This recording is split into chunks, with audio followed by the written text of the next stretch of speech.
우리에게 주시는 수요 새벽 하나님의 말씀은 고린도전서 11장 11절에서 16절까지의 말씀입니다. 고린도전서 11장 11절에서 16절까지의 말씀입니다. 그러나 주 안에는 남자 없이 여자만 있지 않고 여자 없이 남자만 있지 아니하니라. 이는 여자가 남자에게서 난 것 같이 남자도 여자로 말미암아 났음이라. 그리고 모든 것은 하나님에게서 났느니라. 너희는 스스로 판단하라. 여자가 머리를 가리지 않고 하나님께 기도하는 것이 마땅하냐? 만일 남자에게 긴 머리가 있으면 자기에게 부끄러움이 되는 것을 본성이 너희에게 가르치지 아니하느냐? 만일 여자가 긴 머리가 있으면 자기에게 영광이 되나니 긴 머리는 가리는 것을 대신하여 주셨기 때문이니라. 논쟁하려는 생각을 가진 자가 있을지라도 우리에게나 하나님의 모든 교회에는 이런 관례가 없느니라. 아멘. 사랑한다면 이해합니다. 라는 제목으로 말씀을 전하려고 합니다. 본문의 말씀은 신약 성경 속에서 여성이 어떤 위치를 가지는가에 대하여 중요성을 가지는 본문입니다. 고린도 교회 속에는 남성과 여성 예언자들이 있었고 모두 예배 인도자로 참여하였습니다. 이들은 모두 동일한 사역을 감당하고 있었습니다. 개인적인 헌신의 의미인 기도와 또 공동체를 위한 공적인 기능을 가지는 예언 활동을 함께 하였습니다. 믿는 자들의 모임이며 서로가 서로를 알기에 바울은 여인이 예수 그리스도를 믿는 교인 앞에서 머리를 가릴 필요가 없다고 이야기하였습니다. 그런데 여기서 문제가 생겼습니다. 유대교의 전통상 공식 석상에서는 머리를 가리도록 되어 있었습니다. 유대교 구전 율법책인 미시나에 따르면 가리지 않을 시 이혼 당해야 한다고까지 규정합니다. 이들에게 있어 여자의 머리는 오직 가족과 남편 앞에서만 드러낼 수 있었습니다. 이는 여인을 보호하기 위한 제도라고 합니다. 이 문화를 이해하기 위해서 조금 더 알아야 할 부분이 있는데, 당시 그리스 로마 시대 고린도에는 헤타리아라는 신전 창녀 때문에 많은 사람으로 붐볐다고 합니다. 그런데 창녀들은 대부분 머리를 가리지 않았다고 합니다. 머리를 드러내는 것이 유혹하는 것이라 여겼기에 예배를 위하여 앞에 서 있을 때 모든 교인의 눈이 바라보고 있는 그 순간 그리스도의 영광을 위해서 머리를 가리라고 권면하였던 것입니다. 때문에 이런 사회, 문화적인 상황으로 머리를 가리는 문제가 당대 유대인들에게는 중요한 문제로 여겨졌다는 것입니다. 바울은 근본적인 문제를 생각했습니다.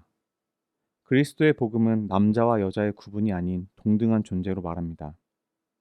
때문에 바울이 정말 하고 싶었던 말씀은 남녀의 위치를 나누는 것이 아닌 여성 예언자들이 사역을 하되 머리를 가리라는 권면으로 인해서 받아들이는 교인들이 오해를 하거나 마음이 혼란스럽지 않도록 하는 것입니다. 하나님의 말씀을 전하는 도구로 사용되는 것이며 본질인 말씀이 우선시 되어야 함을 바라기에 권면한 것입니다. 이러한 이유로 인해 오늘날 우리는 예배의 자리에 나아갈 때에 우리의 복장을 단정히 하고 하나님 앞에 나아갑니다. 우리의 외향적인 부분들 때문에 그리스도의 말씀을 가리는 것이 있다면 기꺼이 내려놓을 수 있어야 합니다. 그리고 본문을 통하여 남녀의 우위에 따른 논쟁이 끊이지 않았습니다. 창조 기사에 따르면 시간 순서로나 창조 목적으로나 남자가 우선시됩니다. 그런데 홀로 만물을 다스릴 도움이 필요했던 존재는 하와가 아닌 바로 아담이었습니다. 때문에 하나님은 하와를 돕는 배필로 창조하셨습니다. 공경에 빠진 아담을 돕기 위해서 하나님에 의해 보내심 받은 강한 존재가 바로 여인입니다. 본문의 말씀에서 말하는 것과 같이 주님 안에서 남자와 여자는 인간이라는 동일한 존재입니다. 서로 동등된 존재입니다. 남자에게서 여자가 지어졌지만 남자 또한 여자에게 나옵니다. 서로의 순서에 아등바등할 필요가 없습니다. 결국 우리의 존재 목적은 하나님을 찬양하기 위한 것이지 남자가 먼저니 여자가 먼저니 따지는 것은 무의미합니다. 하나님 안에서 누구 하나 성별 때문에 차별받을 이유도 없고 필요도 없습니다. 모두 하나님의 필요에 의해, 하나님의 사랑에 의해 지음받은 귀한 존재들이기 때문입니다. 바울은 우리가 스스로 판단하도록 합니다.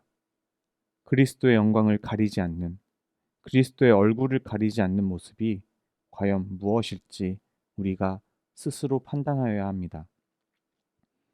결국 모든 것은 사랑이 필요합니다. 주님을 사랑하듯 남자는 여자를, 여자는 남자를 사랑으로 대한다면 서로 동역의 관계, 동등한 관계, 위하는 관계, 배려하는 관계, 또 상호 의존하는 관계로 살아갈 수 있습니다. 우리의 신앙생활이 하나님이 주신 서로의 은사대로 교회와 그리스도의 영광을 위하여 돕는 자들이 되기를 소망합니다. 그 누구도 하나님 외에 높일 것이 없습니다. 그리스도만이 우리의 머리가 되시며 우리는 서로가 하나입니다.